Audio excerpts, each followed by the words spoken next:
एक सुनहरी सुबह जब ओस की बूंदें पत्तों पर मोतियों की तरह झिलमिला रही थीं और सूरज की पहली किरणें आसमान में सुनहरा रंग घोल रही थी, गांव की धरती पर एक अनोखी प्रेम कहानी आकार ले रही थी। पक्षियों के मधुर कलरव के बीच हल्की ठंडी बयार बह रही थी, मानो प्रकृति खुद इस कहानी की भूमिका रच रही हो। यह कथा थी सविता की, एक निश्चल सौम्य और स्वाभिमानी स्त्री जिसकी आंखों में सपनों की झिलमिलाहट थी, और नागेश की जो बाहर से एक साधारण पुरुष प्रतीत होता था, लेकिन उसकी असलियत कुछ और ही थी। गांव वाले उसे एक शांत, रहस्यमय और अकेले रहने वाला व्यक्ति मानते थे। वह कम बोलता, ज्यादा सुनता और अक्सर नदी किनारे या जंगल की सीमा पर अकेला खड़ा पाया जाता। लेकिन किसी को यह अंदाजा भी नहीं था कि वह एक ऐसा राज छिपाए हुए था जिसे अगर कोई जान जाता तो शायद पूरा गांव भय से सहर उठता। नागेश कोई साधारण मनुष्य नहीं था। वह एक नाग था जिसे एक दुर्लभ वरदान प्राप्त था। मानव रूप धारण करने का वर्षों से उसने इस शक्ति का उपयोग किया, लेकिन कभी किसी के इतने करीब नहीं आया कि उसका रहस्य उजागर होने का डर सताए। परंतु सविता को देखने के बाद पहली बार उसके मन में एक अनजाना आकर्षण जाग उठा, कुछ ऐसा जो उसने पहले कभी महसूस नहीं किया था। सविता का सरल स्वभाव, उसकी आंखों में छिपी कोमलता और उसका दुनिया को देखने का दृष्टिकोण, यह सब नागेश के भीतर कुछ नया जगा रहे थे। वह समझ नहीं पा रहा था कि यह मात्र एक मोह है या कुछ और, लेकिन वह हर रोज सविता को दूर से निहारता और उसके करीब जाने की चाह को दबाने की कोशिश करता। सविता हर सुबह नदी किनारे जाती, वहां बैठकर जल की शीतल लहरों को निहारती और अपनी परछाई में खो जाती।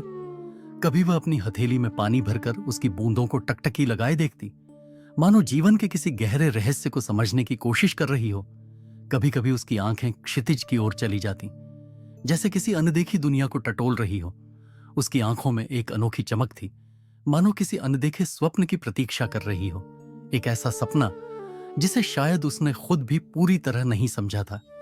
गांव की चहल पहल से दूर नदी किनारे का यह स्थान उसका अपना संसार था, जहां वह अपने विचारों में मुक्त हो सकती थी। दूर खड़ा नागेश चुपचाप उसे निहारता। वह देखता कि कैसे सविता की सांसें नदी के बहते जल की तरह शांत थीं और कैसे उसकी आंखें कभी असीम गहराइयों में खो जाती। उसकी सहजता, उसकी कोमलता और उसकी आंखों में बसे अनकहे सवाल, सब कुछ नागेश को अपनी ओर खींच रहे थे। यह कोई साधारण आकर्षण नहीं था। यह मोह नहीं, बल्कि कुछ और था। गहरा, अज्ञात और अव्यक्त नागेश पहले कभी किसी इंसान के इतने करीब नहीं आया था। वह इंसानों की दुनिया में रह सकता था, उनके बीच चल सकता था, लेकिन उनके भावों और रिश्तों से हमेशा दूर रहा था। परंतु सविता को देखकर पहली बार उसे यह दूरी असहनीय लगने लगी। हर दिन वह उसे बस यूं ही देखता रहता, बिना कुछ कहे, बिना खुद को प्रकट किए। लेकिन आज कुछ अलग था। आज उसका मन शांत नहीं था। उसकी अंदरूनी दुनिया में कुछ हलचल थी। क्या वह इस चुप्पी को तोड़ सकता है? क्या वह सविता से बात कर सकता है? कुछ क्षणों की उथल पुथल के बाद उसने अपने डर को पीछे छोड़ा और धीरे धीरे उसकी ओर बढ़ा। नमस्ते, एक हल्की पर स्थिर आवाज उसके होठों से निकली। सविता चौंक कर उसकी ओर मुड़ी। कुछ पल के लिए दोनों की आंखें मिली। उन आंखों में एक अजीब सा परिचय था, मानो वे पहले भी कहीं मिले हों, किसी और जन्म में, किसी और रूप में। मैं नागेश हूं, यहां अक्सर सुकून की तलाश में आता हूं, उसने सहजता से कहा। सविता ने हल्की मुस्कान के साथ उत्तर दिया, मैं सविता हूं, आप यहां पहले कभी नहीं दिखे क्या? आप नए हैं इस इलाके में? नागेश ने क्षण भर को सोचा, फिर धीरे धीरे दोनों की बातचीत आगे बढ़ी। नदी की लहरों की तरह उनकी बातें भी सहज थीं, किसी प्रवाह की तरह बह रही थी। सविता ने उससे गांव की बातें पूछी, मौसम की चर्चा की और कभी कभी अपने बचपन की यादों को साझा किया। नागेश हर शब्द ध्यान से सुनता, मानो उसके हर लफ्ज में कोई छिपा हुआ जादू हो। परंतु उसके दिल में एक प्रश्न बार बार उठता, क्या यह रिश्ता सच में संभव है? क्या वह अपने रहस्य को सविता के साथ साझा कर सकता है? समय के साथ नागेश और सविता की दोस्ती और गहरी होती गई। दोनों नदी किनारे बैठकर जीवन के छोटे बड़े सवालों पर चर्चा करते, हंसते और कभी कभी खामोशी में भी एक दूसरे की उपस्थिति को महसूस करते। सविता को नागेश की बातें अच्छी लगती। वह सीधा साधा था, लेकिन उसके शब्दों में एक गहरी सोच झलकती थी। उसकी आंखों में कभी कभी कोई अनकहा रहस्य चमकता, मानो वह इस दुनिया का होकर भी इस दुनिया से अलग हो। परंतु हर बार जब नागेश सविता को देखता, उसके मन में एक अनजाना भय उठता। वह जानता था कि इस रिश्ते की नींव सच्चाई पर होनी चाहिए, लेकिन उसकी सच्चाई इतनी असामान्य थी कि शायद सविता उसे स्वीकार न कर सके। क्या वह उसे समझ पाएगी? क्या वह उसे उसी तरह देखेगी जैसे अभी देखती है, या फिर उसकी असलियत जानकर हमेशा के लिए दूर चली जाएगी? हर दिन यह सवाल नागेश के भीतर गूंजता, लेकिन वह अपने डर को नजरअंदाज करके सविता के साथ बिताए पलों को संजोता रहता। एक दिन जब वे दोनों नदी किनारे बैठे थे, सविता ने सहजता से पूछा, नागेश, तुम हर दिन यहां आते हो लेकिन अपने बारे में कभी ज्यादा नहीं बताते। तुम्हारा परिवार, तुम्हारा गांव। नागेश को लगा जैसे किसी ने उसकी सबसे गहरी परत को छू लिया हो।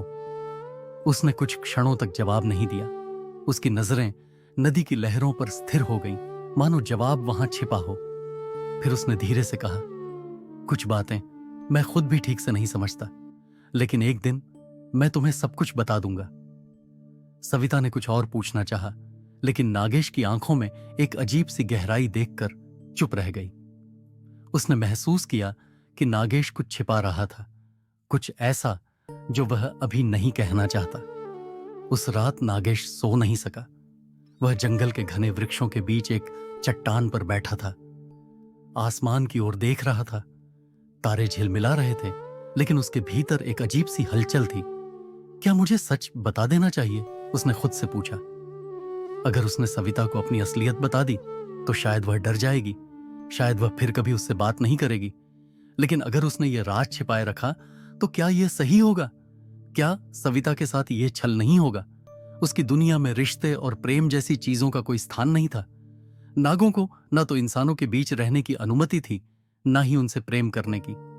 लेकिन फिर भी वह सविता के बिना अपने जीवन की कल्पना नहीं कर पा रहा था। अंततः उसने निर्णय लिया, अब और झूठ नहीं बोलेगा। अब समय आ गया था कि वह सविता को सच्चाई बताए, चाहे परिणाम जो भी हो। अगले दिन जब सूरज की किरणें नदी की लहरों पर सुनहरी आभा बिखेर रही थीं, सविता हमेशा की तरह अपने पसंदीदा स्थान पर बैठी थी। उसकी उंगलियां पानी में लहरें बनाती और वह किसी गहरे विचार में खोई हुई थी। नागेश कुछ दूर खड़ा उसे देख रहा था। वह जानता था कि अब और देरी नहीं की जा सकती। एक गहरी सांस लेते हुए वह धीरे धीरे उसके पास पहुंचा और शांत स्वर में बोला, सविता, मेरे बारे में एक सच्चाई है जो तुम नहीं जानती। मैं इंसान नहीं हूं। सविता चौंक गई। उसने माथे पर आई लटों को हटाते हुए नागेश की ओर देखा। उसकी आंखों में प्रश्न और असमंजस का समंदर उमड़ रहा था। मतलब?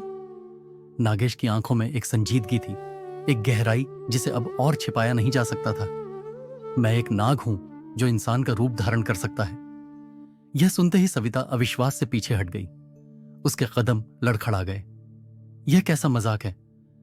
तुम ऐसा क्यों कह रहे हो? उसने स्तब्ध स्वर में कहा। नागेश ने एक पल को उसकी आंखों में देखा। वहां डर था, भ्रम था और शायद कहीं ना कहीं एक उम्मीद भी कि यह सब झूठ हो। लेकिन नागेश झूठ नहीं बोल सकता था। यह मजाक नहीं है सविता। मैंने तुमसे कभी झूठ नहीं कहा, बस अपनी सच्चाई छिपाई थी। मैंने इंसान का रूप इसलिए लिया ताकि तुम्हारे करीब आ सकूं, उसने भावुक स्वर में कहा। सविता का दिल तेजी से धड़कने लगा। वह समझ नहीं पा रही थी कि यह सच कैसे हो सकता है। यह जो व्यक्ति इतने दिनों से उसके साथ था, जिससे वह धीरे धीरे जुड़ाव महसूस करने लगी थी, वह इंसान ही नहीं था। उसने अपनी सांस को काबू में करने की कोशिश की, लेकिन उसका दिमाग तेजी से सवालों से भरने लगा। नाग, तुम एक नाग हो, लेकिन यह कैसे संभव है? इंसान और सांप के बीच कोई रिश्ता कैसे हो सकता है? नागेश ने एक कदम आगे बढ़ाया, लेकिन सविता ने झट से पीछे हटते हुए अपना हाथ उठा दिया, मानो उसे और कुछ सुनने से डर लग रहा हो। नागेश ने उसकी आंखों में देखा। वहां भावनाओं का तूफान था। मुझे पता था कि यह सुनकर तुम डर जाओगी, लेकिन यह सच है सविता, और अब मैं इसे और छिपाना नहीं चाहता। सविता ने अपनी उंगलियों को भी लिया। उसका हृदय असमंजस से भर गया था। क्या यह संभव था? क्या वह किसी ऐसे व्यक्ति से प्यार कर सकती थी जो इंसान नहीं था? गांव में जब यह सच फैला कि सविता एक नाग से प्रेम करती है, तो पहले लोग इसे अफवाह समझकर हंसने लगे। लेकिन जब यह पुष्टि हुई कि नागेश वास्तव में एक नाग था जो मानव रूप में रह रहा था, तो पूरे गांव में सनसनी फैल गई। चारों ओर काफूसी शुरू हो गई। कुछ लोग इसे अपशकुन मानने लगे तो कुछ ने इसे सविता की मूर्खता करार दिया। धीरे धीरे यह कानाफूसी विरोध में बदल गई और गांव के कुछ प्रभावशाली लोग सविता के घर पहुंचे। एक नाग से प्रेम, यह असंभव है, यह हमारे रीति रिवाजों और प्रकृति के नियमों के खिलाफ है। भीड़ में से किसी ने चीख कर कहा, तुम्हें इस गांव में रहने का कोई हक्कर नहीं है सविता। एक और आवाज गूंजी, लेकिन सविता डरी नहीं। उसने साहस पूर्वक गांव के बुजुर्गों के सामने खड़े होकर कहा, अगर प्रेम सच्चा हो तो उसका रूप मायने नहीं रखता। आपने भी तो सुना होगा कि आत्मा का कोई रूप नहीं होता। फिर मेरे प्रेम की परीक्षा क्यों? गांव के लोग हंसने लगे। कुछ ने उसे पागल कहा तो कुछ सोच में पड़ गए। कुछ एक बुजुर्गों ने आपस में फुसफुसाते हुए कहा, क्या यह संभव हो सकता है? क्या सचमुच प्रेम आत्मा का संबंध है, न कि शरीर का? परंतु विरोध करने वालों की संख्या अधिक थी। यह हमारे समाज के लिए खतरा है। अगर हमने इसे स्वीकार किया तो यह हमारे रीति रिवाजों की हार होगी। एक मुखर व्यक्ति चिल्लाया। गांव का माहौल गमा गया। लोगों ने सविता को धमकी दी कि यदि उसने यह रिश्ता नहीं तोड़ा तो उसे गांव से निकाल दिया जाएगा। लेकिन सविता अपने निर्णय पर अडिग रही। गांव के कुछ लोग जो इसे सहन नहीं कर पा रहे थे, उन्होंने नागेश को रास्ते से हटाने की योजना बनाई। रात के अंधेरे में कुछ लोगों ने आपस में गुप्त बैठक की। अगर नाग जिंदा रहा तो यह कलंक कभी नहीं मिटेगा, हमें इसे खत्म करना होगा। लेकिन वह कोई साधारण प्राणी नहीं है। वह नाग है तो क्या हुआ? अगर हम उसे उसके असली रूप में ला सके तो उसे मारना आसान होगा। हमें बस एक अवसर चाहिए। अगले दिन जब सविता को इस षड्यंत्र की भनक लगी तो वह घबरा गई। वह तुरंत दौड़ती हुई नागेश के पास पहुंची, जो उस समय नदी किनारे अपने विचारों में खोया हुआ था। हमें यहां से जाना होगा, सविता ने हाँफते हुए कहा। नागेश ने उसकी घबराई आंखों में देखा। क्या हुआ सविता? गांव के लोग तुम्हें मारने की योजना बना रहे हैं। वे तुम्हारी सच्चाई जान चुके हैं और अब तुम्हें खत्म करना चाहते हैं। हमें यहां से भाग जाना चाहिए। लेकिन नागेश ने शांति से उसकी ओर देखा और दृढ़ता से कहा, नहीं सविता, अगर हम भागेंगे तो यह सिद्ध होगा कि हमारा प्रेम सच्चा नहीं था। हमें उन्हें यह दिखाना होगा कि प्यार किसी भी रूप में हो सकता है, लेकिन वे तुम्हें मार देंगे। सविता की आंखों में चिंता थी। अगर मेरा अंत भी हो तो भी मैं तुम्हें अकेला छोड़कर नहीं जाऊंगा। मैं भागकर अपने प्रेम को कमजोर साबित नहीं करना चाहता। हमें सामना करना होगा, चाहे जो भी हो। सविता अवाक रह गई। वह जानती थी कि नागेश सही कह रहा था, परंतु क्या प्रेम इस समाज की बंदिशों को तोड़ पाएगा? अगली सुबह जब सूरज क्षितिज पर लालिमा बिखेर रहा था, गांव के चौपाल में एक बड़ी सभा आयोजित हुई। गांव के बुजुर्ग, प्रतिष्ठित व्यक्ति और तमाम लोग वहां जमा हुए। चारों ओर खुसर फुसर हो रही थी। कोई इसे गांव की परंपरा के लिए खतरा मान रहा था तो कोई इसे एक विचित्र प्रेम कहानी के रूप में देख रहा था। गांव के सबसे वृद्ध बुजुर्ग, जो वर्षों से पंचायत के निर्णयों का हिस्सा रहे थे, धीरे से आगे आए और गंभीर स्वर में बोले, सविता, तुम जानती हो कि यह आसान नहीं होगा। यह केवल तुम्हारे प्रेम की परीक्षा नहीं है, बल्कि यह समाज की सहनशीलता और परंपराओं की भी परीक्षा है। अगर तुम सच में नागेश से प्रेम करती हो तो तुम्हें समाज के विरुद्ध खड़ा होना होगा। पूरी सभा में खामोशी छा गई। सबकी निगाहें सविता पर टिक गईं। कुछ लोगों की आंखों में प्रश्न थे, कुछ में निंदा और कुछ में उत्सुकता। सविता ने बिना किसी हिचकिचाहट के एक गहरी सांस ली और आत्मविश्वास से कहा, मैं तैयार हूं प्रेम। तब तक अधूरा है जब तक वह संघर्ष से ना गुजरे। अगर मेरा प्रेम सच्चा है तो मुझे किसी भी परीक्षा से डर नहीं। मैं समाज की सोच बदलने के लिए भी तैयार हूं, क्योंकि सच्चे प्रेम को किसी भी रूप की सीमा में नहीं बांधा जा सकता। गांव में एक बार फिर हलचल मच गई। कुछ लोगों ने इस बात का समर्थन किया, जबकि कुछ ने विरोध किया। यह प्रेम नहीं, यह एक भ्रम है। एक वृद्ध आदमी ने क्रोध में कहा, क्या हम सच में यह मान सकते हैं कि एक नाग और एक इंसान का प्रेम संभव है? किसी ने संदेह प्रकट किया, लेकिन इसी बीच गांव के कुछ युवा और कुछ प्रबुद्ध लोग भी आगे आए। हमने हमेशा सुना है कि प्रेम आत्मा का संबंध होता है, न कि शरीर का। अगर सविता का प्रेम सच्चा है तो हमें इसे स्वीकार करना चाहिए। समाज बदलता है और हमें भी अपने विचारों को बदलने के लिए तैयार रहना चाहिए। धीरे धीरे गांव के लोग इस प्रेम की सच्चाई को समझने लगे। यह महसूस करने लगे कि प्रेम का कोई निश्चित स्वरूप नहीं होता और ना ही यह किसी जाति रूप या समाज की सीमाओं में बन सकता है। समय बीतने के साथ समाज ने उन्हें स्वीकार कर लिया।